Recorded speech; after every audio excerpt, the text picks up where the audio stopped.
Hi, welcome to Tiny Garage Fabrication. Today we're back to work on the 1972 Chevy C10 shop truck. In the last episode we got all the front suspension put back together, which now allows us to put in the engine and transmission. Hopefully it goes in easy without any problems, but this is a transmission that was never made for this chassis, so I expect at a minimum the trans Crossmember is probably going to give me a headache. So let's get to work. So before we get into anything, I need to change these brackets out. This is the bracket for the sway bar. Now because the sway bar just has these big fat ends on it and it's not on an actual length, this fits into a sleeve, the exact same sleeve that goes on here. Then when I lower the suspension, the mounting point on the A-arm goes up, which would put this at a bind because it doesn't articulate like a regular link. So I need to put a shorter bracket in place to raise that mounting point. I probably could have taken these out and cut them and welded them, or even fabricated my own brackets, but these were like 20 bucks, and I honestly have more money than time at this point. Interestingly, these metal brackets can cause cancer or reproductive harm. I don't know how, I mean, maybe if, yeah, I don't know. But this bracket, as you can see, is loose anyway, and this is riveted in, so I have to cut these rivets out. So, I mean, it had to be taken off, get fixed one way or another. So let's get at it. Now, if you've never had the pleasure of drilling or removing rivets from an old frame like this, I will let you know it is not a fun exercise, especially where it goes through more than two pieces of metal, like this junction right here, the front cross member, the frame, and the bracket. Over time, these pieces shift, and it causes little like steps in the rivets, and they don't like to come out. That's kind of the easy way to put it. But with a little bit of time and a little bit of force, eventually they'll come out.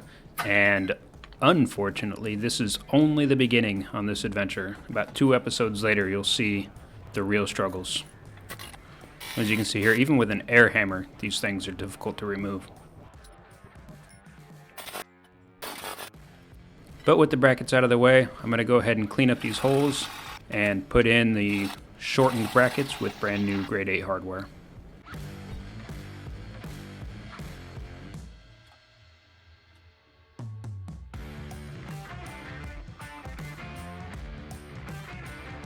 Alright, well now I have to go through a first world problem that I really wish all of you had to deal with. I need to figure out what engine I want to run in the 72. Well, logical choice would be the engine that came with it. This is the 350 4-bolt main that came out of the truck, but it needs rebuilt. I don't feel like doing that. What do we got here?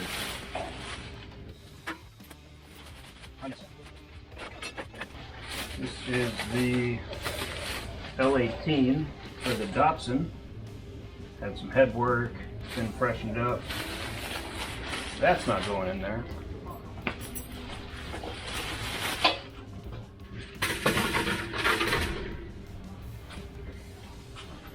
Let's see, LS, anyone? Got a 5.3 LS right here. That would be a pretty good motor to throw in there. That's the Beam 2.3 liter Ford. A 22 RE, which leaves this little guy. Let's take a look at this little guy.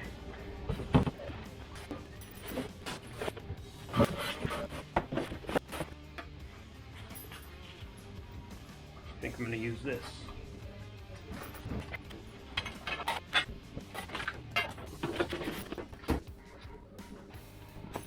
Let's take a look at what I dug up. If you're a long-time subscriber, you've seen this before.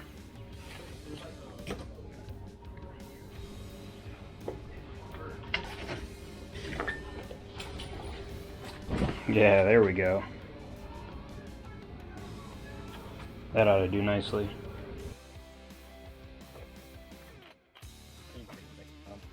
Pretty basic, roughly 1980s Camaro. It's 350, it's bored 30 over, makes it a 355. So we're looking at 4.030 bore and a 348 stroke. Got a really healthy flat tappet cam in it. I don't remember exactly what it is. I believe it's a Howard's cam. These heads are atrocious. These are the infamously shitty GM 882 heads. So, given all of that, 260 horsepower, maybe, if I'm lucky. I did advance the cam 4 degrees right off the sprocket, so that should shift my torque curve down a little bit, which is good. That's exactly what I want in this truck. And then got the Edelbrock Performer EPS dual plane manifold, Mickey Thompson valve covers. You know, it's powder coated, it's pretty, but we need a transmission. And I think I got something over there.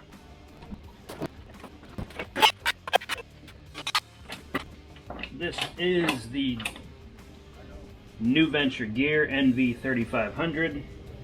It's 2-wheel drive, 5-speed. Being how this is a truck transmission, it's got a fairly low first gear. I think it's like 4.03, something like that. Kind of a granny gear, which is good because I have 308s in the back of this truck. So we should have plenty of first gear acceleration when we're hauling and towing. Should work out just fine. Now, as I stated, this is more of a heavy-duty truck transmission, which will suit this project really well.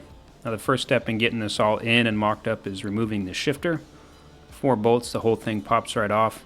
We'll kind of clean it up and then protect it from getting any junk falling into the top of the transmission while I get this thing set in place.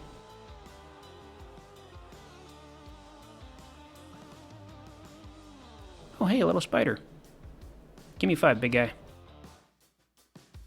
Alright, now this is the part where if I had friends this would be a lot easier, but I don't, so it's me, and we'll get this thing muscled onto the engine, get it zipped on with some bolts, and ready to get hung and thrown in place.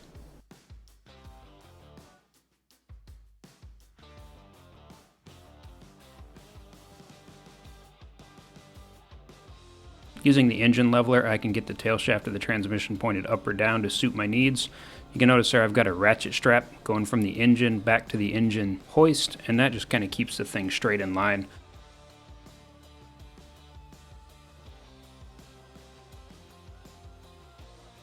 Now we'll get the motor mounts kind of applied and lined up and hopefully get this thing dropped into place. Honestly, this is probably the hardest part of any engine install in a first-time engine install, is always getting these things set in place because they just don't like to go. Now we'll crawl underneath here. We can see that there's a little bit of room between the trans and the crossmember. It does look like it's pretty much in the right spot, but not quite right. So I think I'm going to cut the crossmember on each side, maybe put some plates onto it, like to blank off the sides, just to give it strength, and then add a thick plate across the bottom, like a flat plate, maybe with some slots or holes that I can bolt the transmission mount to. So this is the transmission mount, with just a 1 bolt across the bottom, and that way it should fit in there. So a test fit is always good, but on this test fit I was unsuccessful. One option is to remove the crossmember completely and just make a new one, but like everything else, there are these nasty frame rivets. And actually, let me take a look here. Something doesn't quite look right. Feel around. Yep, there's definitely rivets there. So with those rivets in place, this is just a super pain in the butt to remove. Oh, turns out I was a little bit wrong about the crossmember. It was not riveted in. In fact, none of the bolts were in. A little bit of moving things around. I was able to knock this right out. So we're going to take it home and do some fabricating on it.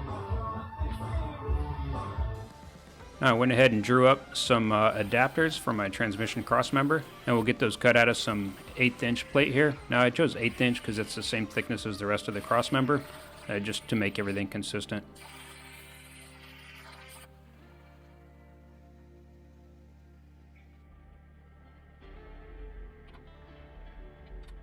Really simple design. It's basically just a tab with some gussets.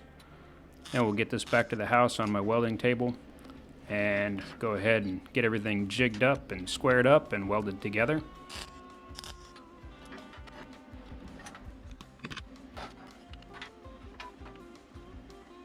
Now we'll get it centered on the crossmember, make sure we get it ground and everything so that the fit is really good, so that it sits level, and then we'll just go ahead and burn this thing in. Also, there's a link in the top right corner for a video on that little BMW in the driveway. Feel free to check that out if you haven't seen that already, where I pulled it out of some guy's backyard. It sat for many, many years. I pulled it out, got it running, and it'll become a project on this channel eventually.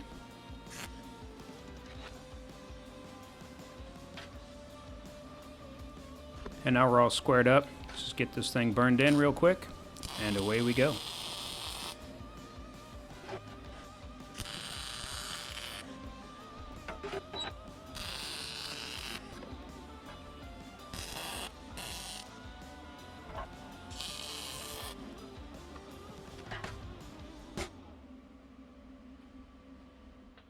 Here we go. I brought this thing in last night, got it painted. Looks not bad.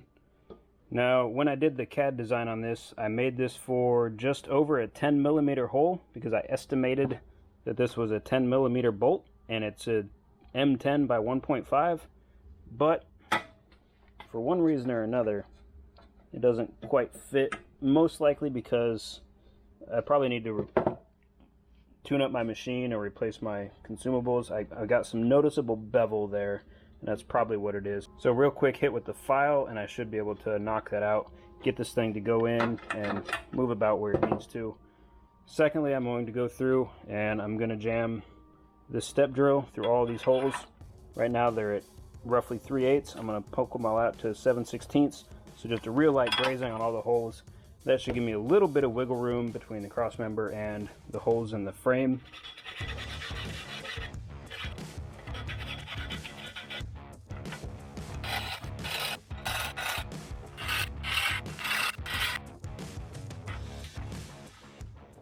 So when I made my initial design, I had set this up to be about 5 inches wide, which was the width of this. And then once I had it in CAD, it just looked kind of weird. And then the thought hit me that, wait a minute, if this is super wide, it's going to be really hard to get these bolts in. So I went ahead and made an executive decision to narrow this to 2.5 inches. Now I did not have this with me to measure, but it turned out, man, that turned out divine. So plenty of room. I'll be able to get a socket or an impact to get those bolts in. No clearance issues. There is a clearance issue with getting the whole thing in. I'm going to have to put it on the crossmember first and then slide it to meet the transmission, but I'll just have to put it in like this. Not a big deal. Now, these old GM trucks, there were multiple spots in the frame where the holes were lined up so you could adjust the crossmember forward or backwards. If you notice, this new tab kind of sticks out the front, which means I had to move the crossmember back. They had all these different mounting points because these trucks came with either V8s or straight 6s, 2-wheel drive, 4-wheel drive, auto, manual. You know, they just planned ahead, which I think is kind of nice. Alright, so the fit of the transmission to the crossmember is really good. The bolt holes to the frame, like, I wish I could spread the frame just a little bit. That would help.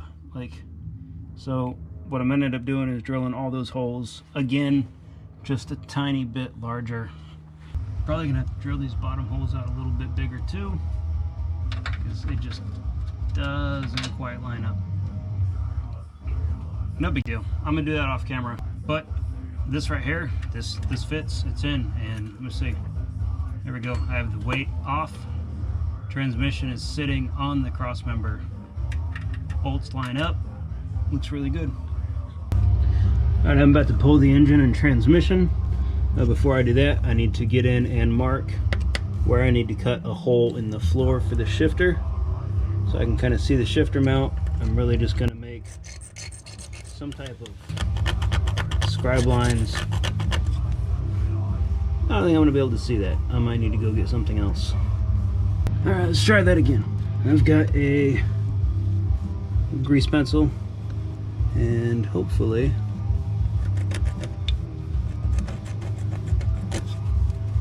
like I said, all I'm trying to do is really just mark the corners. Then I should be able to draw a box around that. It's gonna suck cutting it from underneath though. I'm really not looking forward to that. Maybe I'll just get down here and maybe from underneath I'll drill in the corners. Like I'll draw a good box, I'll drill the corners, and then I should be able to connect those dots from the cab so I'm not throwing sparks on myself.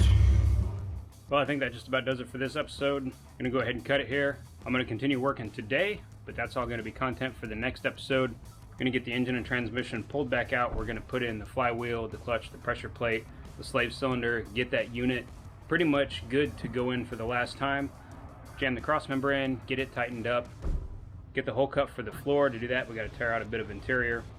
Then we're going to work on the fuel lines. I'm going to adapt the old in-cab tank, and I'm going to make it work for fuel injection. Let's go ahead and click that like button, leave me some comments, hit the subscribe button and the bell for notifications when I upload new videos, because the new one's coming right up. And that's it for now. Thanks for watching, everybody. See you next video.